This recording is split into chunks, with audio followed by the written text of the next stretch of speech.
பென்னாகரம் பேரூராட்சிக்கு உட்பட்ட கிராமங்களைச் சேர்ந்த மக்கள் அடிப்படை வசதிகளுக்காக அவதிப்பட்டு வருகிறார்கள். இதுகுறித்த செய்தி தொகுப்பை பார்க்கலாம்.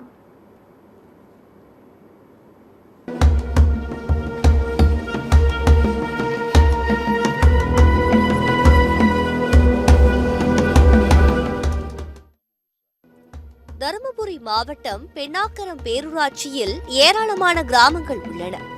இந்த கிராமங்களில் சுமார் 75 குடும்பங்கள் வசித்து வருகின்றன. இங்கு சாலை, குடிநீர், மின்சாரம், தெருவிளக்கு உள்ளிட்ட அடிப்படை வசதிகள் இல்லாமல் 3 தலைமுறைகளாக மக்கள் வாழ்ந்து வருகின்றனர். சாலை வசதி இல்லாத காரணத்தினால் 4 கிலோ நடந்து செல்லக்கூடிய அவலம் ஏற்பட்டிருப்பதாக வேதனை தெரிவித்துள்ளனர். இது மட்டுமல்லாமல் பள்ளிக்கு செல்லும் பள்ளி குழந்தைகள், வேலைக்கு செல்வோர் என அனைவரும் தாமதமாக செல்லும் சூழ்நிலைக்கு தள்ளப்பட்டுள்ளனர். இது மட்டுமல்லாது வனவிலங்குகளின் நடமாட்டமும் காணப்படுவதாக வேதனை தெரிவித்துள்ளனர். அடிப்படை வசதிகள் செய்து தரப்படவில்லை என்றால் 2026 தேர்தலை புறக்கணிப்போம் என ஆவேசத்துடன் தெரிவித்துள்ளனர். பெண்ணாங்கறதுக்கு தான் மேடம் வரி கட்டுறங்கன்னு சொன்னாங்க. வந்து வரி காமிங்கன்னு சொன்னாங்க. வரியும் காமிச்சுங்க.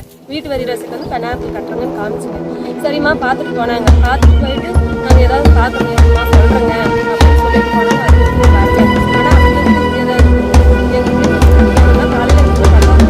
காலையில் 7 மணி பஸ்ஸுக்கு போகணுன்னா அவள் 6:30 கிளம்புறாண்ணா. சாப்பிடாது போகிறேன். இல்லைன்னா அப்படியே அந்த 7 மணி பஸ் விட்டுட்டா நாங்கள் நடந்து தான் கூட்டிகிட்டு விட்டுட்டோன்னா எங்கள் பையன் 12வது படிக்கிறாங்க. அதுவே அவனும் அதே மாதிரி 7 மணி பஸ்ஸுக்கு தான் போகணும். ஆனால் நான் நடந்துட்டு ரொம்ப சொல்லணும். அந்த கருவியில் எத்தனை பேர் இடையில ரோடு இன்னைக்கு வரும் நாளைக்கு வரும்னு சொல்லிட்டு தான் போகிறாங்க. ஆனால் யார் வந்து ஸ்டெப் எடுத்துகிட்டே இல்லை. கரண்ட் வசதியும் அப்படி தானே. கரண்ட்டு வந்து எங்களுக்கு வோல்டேஜ்னு கிடைக்காது.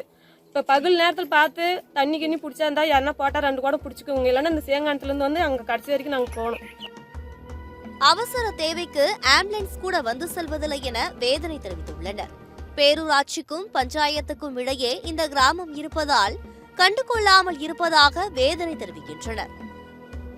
7 மணிக்கெல்லாம் வந்துடுது யானை. கட்டிலே வச்சு தூக்கிட்டு போறாங்க.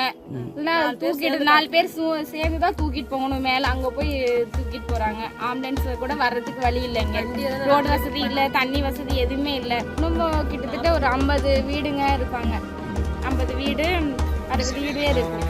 ஸ்கூல் பசங்க நடந்து 2 கிலோமீட்டர் 3 கிலோமீட்டர் நடந்து போயிட்டு இருக்காங்க. நாங்களும் பஸ்ஸுக்கு போறதுனால 1 கிலோமீட்டர் 2 கிலோமீட்டர் நடந்துதான் மேல போகணும். எந்த வசதியுமே இல்லை. அது இப்ப செய்யறோம் அப்ப செய்யறோம்னு சொல்லிட்டு தான் இருக்காங்க. ஆனா செஞ்ச பாடில்லை.